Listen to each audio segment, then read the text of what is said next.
In this story, when you hear this, it means turn the page.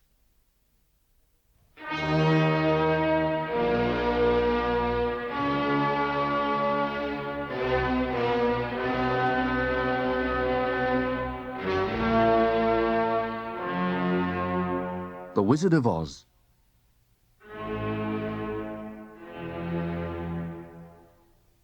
The Great Whirlwind.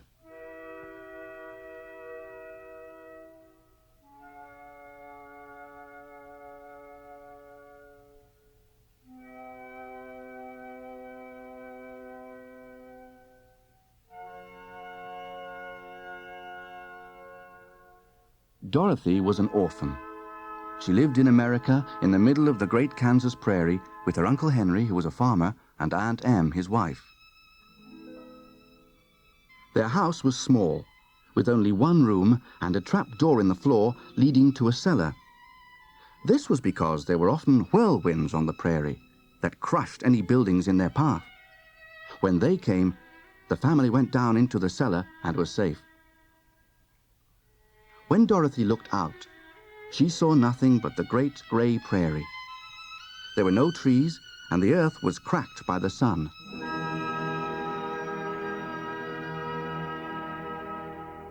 Even Aunt Em and Uncle Henry looked grey.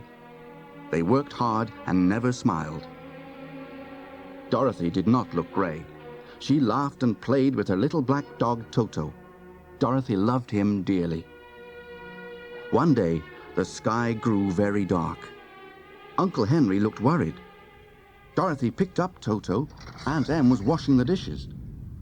They heard the low wail of the wind and saw the grass rippling and bending. "There's a whirlwind coming in," cried Uncle Henry, and ran to look after the cows. "Quick, Dorothy! Aunt Em screamed. Run for the cellar!" She opened the trap door and scuttled down the ladder. Just as Dorothy grabbed Toto, the wind caught the house and she fell headlong on the floor. The house whirled round 2 or 3 times and rose slowly in the air. Dorothy felt as if she were going up in a balloon. The whirlwind had sucked the house up and carried it away like a feather. Toto nearly fell through the trap door, but Dorothy grabbed him by his ears and closed it. Then she crawled over to her bed and lay down. Hours went by, and Dorothy got over her fright. In spite of the swaying of the house and the wailing of the wind, she fell asleep. Dorothy meets the Munchkins. Dorothy was awakened by a sudden bump. The house had stopped moving. She ran to the door to see where they were. The whirlwind had set them down gently in a beautiful country. There were fruit trees, flowers, and singing birds. It was quite different from Kansas. As Dorothy gazed, she saw a group of queer little people coming toward her. There were 3 men, wearing high boots and dressed in blue, and a little old woman dressed in white. They all wore round hats that went up to a high point. They came up to Dorothy, and the little woman cried, "Welcome to the land of the Munchkins. We are grateful to you for killing the wicked witch of the East, who has made us work as her slaves for so long." Dorothy was very puzzled. She knew she had never killed anybody. The Munchkins took her up to the house and showed her 2 silver slippers poking out at one corner. The whirlwind had dropped the house on top of the wicked witch and squashed her. "That is the end of her," said the little woman. "Those are her magic slippers. You must have them." "Who are you?" asked Dorothy. "I am the Good Witch of the North, come to help the Munchkins. My sister is the Good Witch of the South. We were not strong enough on our own to get rid of the wicked witches of the East and West, but thanks to you, this one is gone." "Who are the Munchkins?" "They live in the eastern part of the land of Oz. The Quadlings live in the south, the Winkies in the west, and the north is my home. In the center is the Emerald City, where the Wizard of Oz lives. I thought all the witches and wizards had died long ago. said Dorothy. Not the ones in the land of Oz, Replied the witch. Dorothy told her new friends about Uncle Henry and Aunt Em and asked them the way back to Kansas. The land of Oz is surrounded by a desert, which is very dangerous to cross, Said the Munchkins. Dorothy began to cry, and the Munchkins pulled out their hankies too, in sympathy. The good witch looked thoughtful. You must go to the Emerald City. She said. The Wizard of Oz will help you. How do I get there? Asked Dorothy. You must walk there, Said the witch. along the yellow brick road. Can't you come too? No, but I will give you a magic kiss to protect you. The good witch kissed Dorothy on the forehead and left a shiny mark. Then she whirled round on her left heel 3 times and disappeared. How Dorothy Saved the Scarecrow. Dorothy gave Toto and herself some breakfast. She put on a clean blue and white checked dress and her pink sunbonnet. Her shoes were nearly worn out, so she put on the Wicked Witch's silver slippers. Then, with a loaf of bread in a basket, she and Toto set off to find the yellow brick road. The countryside was pretty, with neat blue fences and fields of ripe yellow corn. The Munchkins came out of their round blue houses to greet her. How far is it to the Emerald City? She asked. It is as well to keep away from Oz. They said, shaking their heads. It is a long way to the city.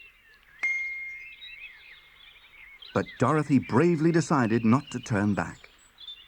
When she had gone several miles, she climbed onto a fence to sit and rest near a big cornfield. In the field was a scarecrow perched high on a pole. His head was a small sack stuffed with straw, with eyes, nose and mouth painted on it. He wore an old blue pointed hat, a faded blue suit stuffed with straw, and old boots with blue tops. As Dorothy looked at the painted face, one of the scarecrow's eyes closed in a wink, and he nodded in a friendly way. Dorothy climbed down and went over to him. Can you talk? She asked. Of course I can. How do you do? Quite well. Said Dorothy politely. How do you do? Oh, not very well. Said the scarecrow. It's boring being stuck up on this pole all day to scare the crows. I'll let you down. Said Dorothy. He was quite light because he was stuffed with straw. The scarecrow asked who she was and where she was going. When Dorothy told him she was going to the Emerald City to ask the wizard to send her back to Kansas, he asked if he could come too. Perhaps the wizard might give me some brains.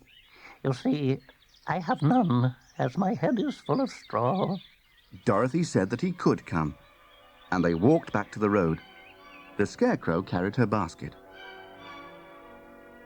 The Rescue of the Tin Woodman. The travelers found an empty cottage to spend the night in. The scarecrow did not eat breakfast because his mouth was only painted on, and he never slept at night. Oh, it must be a nuisance to have to sleep and eat and drink. He said. But it must be worth the bother to have brains. By this time they had walked into a forest. Suddenly, between the trees, Dorothy saw something shining in the sunlight. One of the trees was partly chopped through. Standing beside it, with an axe lifted in his hands, was a man made entirely of tin. As they looked, he gave a deep groan. Can we help you? Cried Dorothy. I can't move because my joints are rusted, he said. Could you fetch the oil can from my cottage? If I'm oiled, I shall be able to move again. Dorothy quickly fetched the oil can. She and the scarecrow helped him to move so that he was able to put down the axe. He thanked them, and when he heard where they were going, he said, Do you suppose the wizard would give me a heart? He explained that the Wicked Witch of the East had turned him into tin and taken his heart away. He wanted it back, so that he could have feelings like other people. Dorothy agreed. So the Tin Woodman shouldered his axe, and they all went on through the forest along the yellow brick road. The Cowardly Lion. Every so often, they could hear a deep growl from some wild animals hiding among the trees. "Don't be afraid," said the Tin Woodman to Dorothy. "I have my axe, and you have the mark of the Good Witch on your forehead." Just then, a terrible roar was heard, and a great tawny lion bounded onto the road. With a blow of his paw, he knocked the Scarecrow over. He struck at the Tin Woodman, but his claws only scratched the tin. Toto ran up to him barking, and the lion opened his jaws to bite him. Dorothy rushed forward and slapped the great beast smartly on his nose. You coward, She said. Fancy a big animal like you trying to bite such a little dog. And you knocked over the poor Scarecrow. "I'm sorry," said the lion, rubbing his nose with his paw. "I can't help it. Everyone expects a lion to be brave, so I just roar and pounce at people and they run away. But really, I am very frightened myself." "If you had no heart, like me, you might not be such a coward," said the Tin Woodman. "But I am going to the Great Wizard to ask him for a heart." And I'm going to ask him for some brains, chimed in the Scarecrow. "I think I'll go with you. He might give me some courage." Yes, and you can keep the other wild beasts away from us, said Dorothy. So off they went, and before long, they were all good friends. The journey to see the wizard. That night, the Tin Woodman chopped some wood and built them a fire. In the morning, they found they had to cross a wide, deep ditch with jagged rocks at the bottom. "I think I could jump over it," said the lion rather doubtfully. "I'm terribly afraid of falling, but I suppose it has to be done." So the Scarecrow, who was the lightest, sat on the lion's back as he crouched at the edge of the precipice.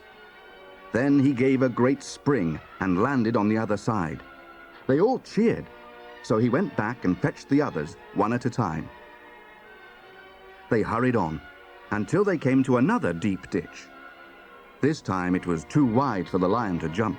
I know. Said the Scarecrow. If the Tin Woodman cuts down that tree, it will fall across the ditch and we can walk over. "What a good idea," said the lion. "One would almost think you had brains in your head instead of straw." They did as the Scarecrow suggested, and soon they were out of the forest on the banks of a river in lovely countryside. How are we going to cross? Said the Scarecrow. I can't swim. Nor can I, said the Tin Woodman. But I can make a raft. Over the river. When they had crossed the river on the Tin Woodman's raft, they found themselves in the country again. There were green fields, green fences, and green houses on either side of the road. The people were dressed just like the Munchkins, only in green instead of blue. This must be the land of Oz, said Dorothy. But the people were not very friendly. The wizard will not see you, they said. He never comes out of the palace. What does he look like? Asked Dorothy. None of us has ever seen him. He can change his shape because he is a magician. The Guardian of the Gate. The friends went on down the yellow brick road till at last they saw a beautiful green glow in the sky. That must be the Emerald City, cried Dorothy. And sure enough, the green glow grew brighter and brighter till they came to a high, thick, bright green wall. The yellow brick road ended there in front of a big gate studded with emeralds, so bright that even the Scarecrow had to blink his painted eyes. They rang the bell, and the gate opened, letting them into a high arched room glittering with emeralds. There sat a little green man with a large green box by his side. "I am the Guardian of the Gate," he said. "What do you want in the Emerald City?" We've come to see the wizard, said Dorothy. I hope you have a good reason, said the guardian. The wizard is so terrible he will destroy you instantly if you haven't. I will take you to the palace, but you must all wear these green spectacles. The brightness of the Emerald City will blind you if you don't.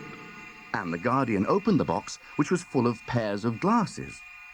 So they each put on a pair of spectacles and followed the guardian into the city.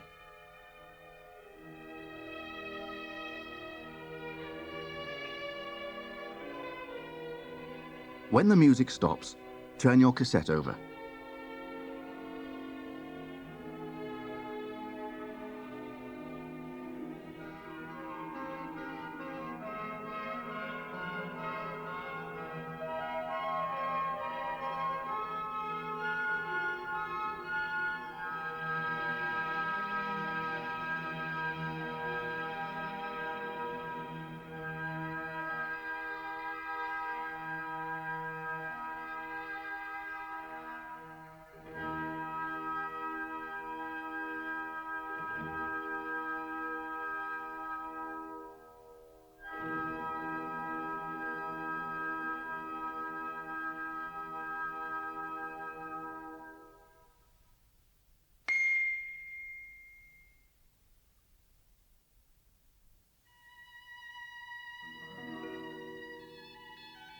The wonderful Emerald City of Oz. Even with the spectacles on, Dorothy and her friends were dazzled by the splendor of the green marble city studded with emeralds. The sky was green, and even the people who stared at the strangers looked green. The stalls in the market sold green candy, and even green lemonade. The Palace of Oz was guarded by a soldier with a long green beard who went to tell the wizard that they had arrived. While they waited, Dorothy had to put on a green dress because she was going to see the wizard. When the soldier came back, he explained that the wizard would see them one at a time, Dorothy first. Because you have the mark of the good witch on your forehead, and you are wearing silver slippers and a green dress. Dorothy was taken to the door of the throne room. A bell rang as a signal for her to go in.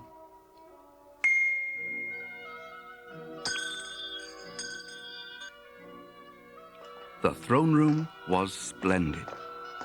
It had a high arched roof, sparkling with emeralds, and a big light as bright as the sun in the ceiling. A great green marble throne stood in the center. On the seat was an enormous bald head with no body, arms or legs. The eyes rolled about, and Dorothy heard a squeaky voice say, I am the great and terrible wizard. Who are you and why have you come? I am Dorothy, the meek and humble. I have come to ask you to send me back to Uncle Henry and Aunt Em in Kansas. Where did you get your silver shoes? Dorothy told him about the Wicked Witch of the East. And where did you get the mark on your forehead? He asked. And Dorothy told him about the Good Witch of the North. You must do something for me if you want to go back to Kansas. Kill the Wicked Witch of the West. I can't. I'm only a little girl. Dorothy protested. You killed the Witch of the East? Said the voice sternly. But that was an accident, said Dorothy tearfully. She went back, very upset, to tell her friends what the wizard had said she must do. Dorothy's friends see the wizard. The next day, the scarecrow was sent for. This time, the wizard took the shape of a beautiful green lady with a jeweled crown and wings like a butterfly. The scarecrow asked for brains, but he got the same answer as Dorothy. He would have to kill the Witch of the West first. Then the Tin Woodman had his turn. This time, the wizard was a terrible beast, covered with woolly green hair. He was the size of an elephant, and he had a head like a rhinoceros. But, as the Tin Woodman had no heart, he was not frightened. He got the same answer as the others. He had to help Dorothy to kill the Witch of the West before he got his heart. Finally, the lion came. This time the wizard was a ball of fire which burned the lion's whiskers. Bring me need proof that the Wicked Witch is dead, and I will give you courage, said the voice of the ball. The lion went back to the others. We shall have to do as he says, or I shall never get my courage. Nor I my brains, said the Scarecrow. Nor I my heart, said the Tin Woodman. And I shall never go back to Kansas, said Dorothy. The search for the Wicked Witch. The soldier directed them. Keep going to the west where the sun sets, but be careful. Once the witch knows you're in her land, she will make you her slaves. The Wicked Witch of the West had only one eye, but that was like a powerful telescope. She sat at the door of her castle and looked all around her country till she saw Dorothy and her friends sleeping a long way away. So she blew a silver whistle and called up a pack of bloodthirsty wolves. Go to those people and tear them to pieces, she ordered. Very well, growled the leader of the pack and dashed away, followed by the others snarling. But the Tin Woodman was awake. He seized his axe. As the wolves came on, showing their bright teeth, he cut off all their heads one by one. The witch was so angry, she blew her whistle and summoned a flock of ugly black crows. Pick their eyes out and tear them to pieces, she screamed. The crows flew off, cackling. But the Scarecrow spread out his arms. The crows flew past him one by one, and he caught each one in turn and twisted its neck. Then the Wicked Witch sent for a swarm of fierce black bees. Sting them to death, she ordered. But the bees broke off all their stings when they attacked the Tin Woodman, and that was the end of them. The witch was furious. In her cupboard was a golden cap. Whoever owned it could call 3 times on the winged monkeys who would obey any order they were given. She had used it twice already, so this was the last time. She read out a secret spell written inside the brim. The sky grew dark. Then there was a rushing of wings. The sun came out, and the sky was full of great monkeys with wings on their shoulders. The largest of all, the king of the monkeys, swooped down to the witch. You have called us for the third and last time. What do you want? destroy Dorothy and her friends, all except that lion. I want him for a slave. Off went the monkeys. They seized the Tin Woodman and dropped his body on the rocks so that it broke into bits. They pulled all the straw out of the Scarecrow and threw his clothes into a tree. They tied the lion up and took him to the castle, where he was shut up in an iron cage. But they could not harm Dorothy because of the Good Witch's mark. So they took her to the castle, where the Wicked Witch gave her a bucket and scrubbing brush and made her clean the stone floors. Poor Dorothy. The lion would not work, so the witch starved him. She knew Dorothy's slippers were magic, so she tried to steal them, kicking Toto out of the way. But that made Dorothy so angry, she took her bucket of water and flung it all over the witch. To her surprise, the witch began to shrink and melt away. Oh dear, what have I done? Cried Dorothy. Didn't you know the water would be the death of me? Croaked the witch and melted into a shapeless mass on the floor. Tidy Dorothy cleaned it up and ran to set the lion free. When the Winkies knew the witch was dead and they were no longer slaves, they repaired the Tin Woodman as good as new and stuffed the straw back into the Scarecrow's clothes. Then Dorothy read out the secret spell inside the golden cap and asked the winged monkeys to take them all back to the city of Oz. The return to the Emerald City. When they arrived, the friends made their way to the throne room. But it was empty. Only a squeaky voice came down from the ceiling. I am invisible to mortal eyes, It said. What have you come for? For you to keep your promises. Now we have killed the Wicked Witch. I'll have to think about that. Come back tomorrow, said the voice. At that, the lion gave an angry roar. Toto jumped away from him and knocked over a screen that stood in the corner. Behind it, there crouched a queer-looking little bald old man with a wrinkled face. Who are you? Asked the Scarecrow. I am the great and terrible wizard. Oh, please don't hurt me. The little man whimpered. So, you're not a beast, nor a lady, nor a ball of fire. What are you? Asked the Tin Woodman. I'm a humbug. Squeaked the wizard.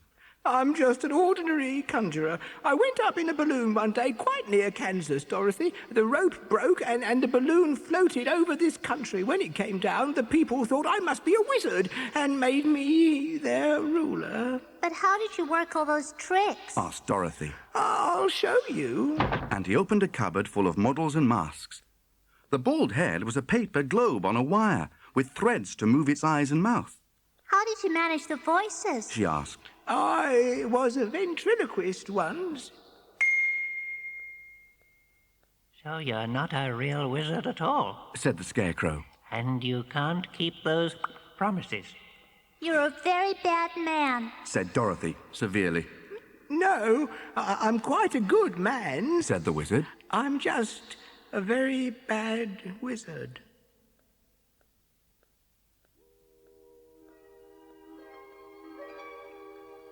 The magic humbug keeps his promise. The wizard promised to do his best for them, even though he wasn't a real wizard. He opened up the Scarecrow's head, took out some straw, and put in some bran and some pins and needles. Now you've got brains, he said, and the Scarecrow went away happy. Then he cut a square out of the Tin Woodman's chest and put in a little red silk heart stuffed with sawdust. He soldered the patch on again. There, you've got a heart, he said. Next came the lion. The wizard gave him a drink from a green bottle. What's this? Asked the lion. If you get it inside you, it will be courage.